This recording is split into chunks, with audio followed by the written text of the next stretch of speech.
Épisode 1. Quand Allah t'isole, c'est qu'il te prépare à quelque chose de grand. Assalamu alaykum wa rahmatullahi wa barakatuh. Le silence, ce vide que la plupart fuient, mais que les âmes éveillées finissent par chercher. Il n'est pas absence de son, mais présence d'un appel. Une voix que seuls ceux qui ont été brisés par la vie apprennent à reconnaître. Quand tout s'effondre autour de toi, les amitiés, les plans, les certitudes que tu croyais solides, il ne reste qu'une chose, ton souffle et celui qui te l'a donné. Ce n'est pas le hasard, ce n'est pas le sort, c'est Allah qui t'arrache, fil par fil, à ce qui te distrait, jusqu'à ce qu'il ne reste plus que ton cœur, nu, face à sa lumière. Ce moment où tout devient silencieux, c'est là que commence la vraie conversation. Non pas celle que tu fais avec tes lèvres, mais celle que ton âme chuchote dans le noir. Seigneur, pourquoi moi ? Et dans ce murmure, Allah te répond sans mots, par des signes, des lenteurs, des détours. Ce que tu appelles isolement, lui l'appelle préparation. Ce que tu ressens comme une perte, lui l'a écrit comme une élévation. Car il ne forge pas les cœurs dans le confort, mais dans le feu. Là où tout ce qui n'est pas essentiel brûle et disparaît. Il t'éloigne du bruit du monde pour que tu entendes enfin le tien. Il t'enlève les épaules sur lesquelles tu te reposais pour que tu découvres la force qui sommeillait dans la prosternation. Et quand tu crois être seul, c'est là qu'il te regarde avec le plus d'attention. Certains appellent cela une épreuve, d'autres une solitude. Mais ceux qu'Allah a choisis y reconnaissent un signe, le signe qu'il t'a trouvé digne de porter un secret que tout le monde ne peut pas porter. Car avant d'élever, il purifie. Avant d'envoyer, il isole. Et avant d'éclairer le monde, il éteint tout autour de toi pour que la lumière ne vienne plus que de lui.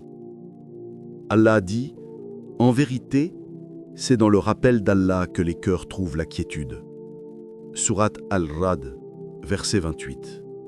Et encore, « Quiconque place sa confiance en Allah, il lui suffira. » Sourate At-Talaq, verset 3. Ces versets ne sont pas des décorations que l'on récite machinalement. Ce sont des clés, des portes ouvertes sur des réalités invisibles. Chaque mot du Coran porte une vibration, une vie propre. Ce ne sont pas des sons, ce sont des lumières. Quand Allah parle de quiétude, il ne parle pas d'un apaisement passager. Il parle d'une paix que le monde ne peut ni donner ni retirer. Cette paix, elle descend doucement, comme la rosée sur un cœur brûlé par les épreuves. Mais elle ne descend que sur ceux qui se rappellent. Pas ceux qui s'agitent, pas ceux qui doutent à chaque vent, mais ceux qui murmurent « Allah » même quand tout semble perdu. Le dhikr n'est pas une formule, c'est une orientation du cœur. C'est dire à ton âme « Reviens ». Reviens à celui qui ne t'a jamais oublié, même quand toi tu t'es éloigné. Reviens à celui qui t'a protégé de ce que tu désirais, parce qu'il savait que cela t'aurait détruit. Quiconque place sa confiance en Allah, il lui suffira. Ce verset est une promesse pour ceux qui osent lâcher prise. Mais placer sa confiance, c'est plus qu'une phrase. C'est un acte. C'est regarder la tempête et rester debout parce que tu sais que celui qui l'a envoyé contrôle aussi le vent. La foi n'efface pas la peur, mais elle la transforme. Elle fait de ta peur une prière. Elle fait de ton attente un acte d'adoration. Et dans ce silence, où tout semble suspendu, Allah t'enseigne le secret le plus précieux. La paix n'est pas au bout du chemin, elle est dans le rappel, ici, maintenant, quand ton cœur prononce son nom et que le monde se tait. Souviens-toi du prophète sallallahu alayhi wa sallam dans la grotte de Hira. La nuit étendait son voile sur la Mecque. Le désert dormait et pourtant quelque chose veillait. Lui, le sincère, le fidèle, s'était retiré du tumulte des hommes, ni par lassitude, ni par peur, mais parce que son âme ne trouvait plus de place parmi le vacarme de l'idolâtrie et des illusions. Dans le silence de la montagne, il cherchait ce que le monde avait oublié, la vérité.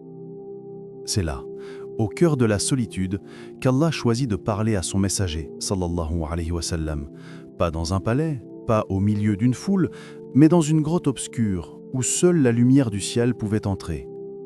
Cette scène n'est pas qu'un souvenir historique, elle est un symbole éternel. Avant la lumière, il y a toujours une nuit. Avant la révélation, un retrait. Avant la mission, un silence. L'isolement du prophète sallallahu alayhi wa sallam n'était pas une fuite du monde, mais une préparation à le transformer. Chaque instant passé dans la grotte était une forge invisible où Allah subhanahu wa ta'ala purifiait son cœur, affinait sa patience et fortifiait son regard. C'est là qu'il lui apprit à écouter non plus avec les oreilles, mais avec le cœur. Quand Jibril alayhi salam descendit et dit « Lis », le monde changea à jamais. Mais cette première parole divine fut précédée par des années de solitude, comme si Allah disait à son prophète « Avant que je te parle, apprends à écouter ». Ainsi, chaque fois qu'Allah te sépare de quelque chose ou de quelqu'un, ce n'est pas pour te punir, mais pour te purifier, pour t'enseigner ce que la foule ne comprend pas. Les montagnes n'entendent pas le vent comme la vallée, et les cœurs qui veulent entendre Allah doivent d'abord se vider du bruit du monde. L'histoire du prophète sallallahu alayhi wa sallam nous rappelle que le silence n'est pas vide. Il est plein de la présence d'Allah et que l'isolement n'est jamais une perte. Il est le prélude à la mission, le terrain où la lumière divine s'enracine avant d'illuminer le monde. L'isolement, lorsqu'il ne vient plus d'Allah, mais de l'âme elle-même, devient un champ de bataille silencieux. C'est dans ce vide que le nafs, ce moi indompté, orgueilleux, avide, tente de régner. Quand plus personne ne te regarde, quand le monde s'éloigne, une autre voix s'élève, celle de ton intérieur. Et c'est là, dans cette obscurité sans public, que se révèle ton vrai visage. Le prophète sallallahu alayhi wa sallam a dit « Le fort n'est pas celui qui terrasse les gens, mais celui qui se maîtrise lorsqu'il est en colère. » Cette parole n'est pas un simple appel à la patience, c'est une définition de la vraie puissance, car celui qui dompte sa colère dompte en réalité son nafs. Celui qui se contient face à la provocation se libère de l'esclavage du regard des autres. La maîtrise de soi est une conquête plus grande que celle d'une armée, car elle se gagne sur un champ que personne ne voit. Mais lorsque la solitude s'installe, le nafs tente d'en profiter. Il murmure « Tu n'as plus personne, donc tu n'as plus de valeur ». Il t'incite à t'enfermer dans le regret, la rancune ou la plainte. Et c'est là que beaucoup échouent, croyant être seuls, alors qu'ils ne sont qu'en face d'eux-mêmes. Le prophète sallallahu alayhi wa sallam a aussi dit « Celui qui croit en Allah et au jour dernier, qu'il dise du bien ou qu'il se taise. » Sahih Bukhari. Le silence devient alors une arme, un moyen de ne pas nourrir les pensées vaines, de ne pas nourrir les blessures.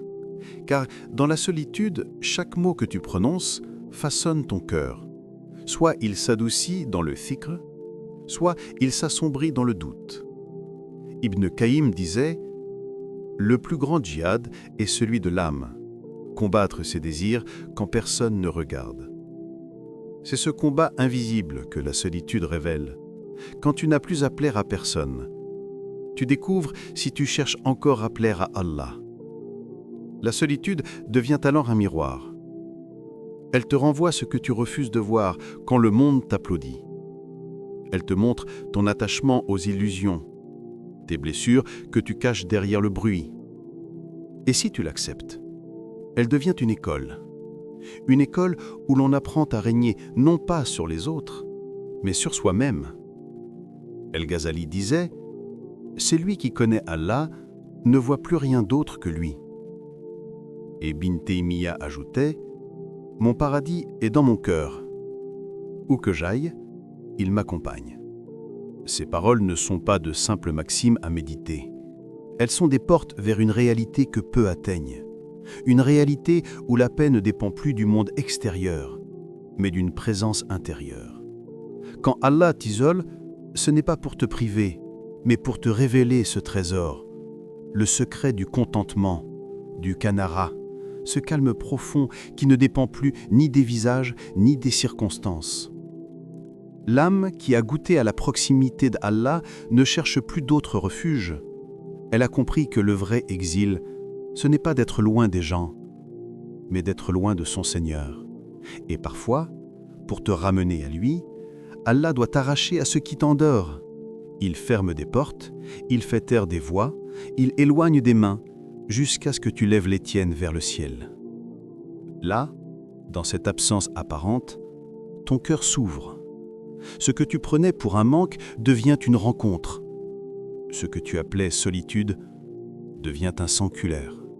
C'est là que Allah dépose sa lumière, dans le cœur brisé, dans l'âme épurée par l'attente, comme une flamme fragile qui grandit dans l'obscurité jusqu'à devenir chaleur et clarté. Celui qui a trouvé Allah dans son isolement n'est plus jamais seul. Son monde peut s'effondrer, mais sa paix demeure, parce qu'il ne voit plus la vie avec les yeux de la chair, mais avec les yeux du cœur, les seuls qui perçoivent la sagesse cachée derrière chaque épreuve. Les saints disaient « Quand Allah t'aime, il te vide de tout, pour ne plus te remplir que de lui. » Ainsi, l'isolement devient un don, un rendez-vous sacré entre ton âme et son Créateur. Un moment où tu découvres que la vraie compagnie, c'est celle de Allah, celle qui ne trahit jamais, ne s'éloigne jamais, ne déçoit jamais. Et alors, ton cœur devient ce que Ibn Taymiyyah décrivait, un paradis silencieux, vaste, lumineux, où la présence divine remplace tout ce que le monde ne peut offrir, où la solitude cesse d'être vide et devient enfin pleine de Allah.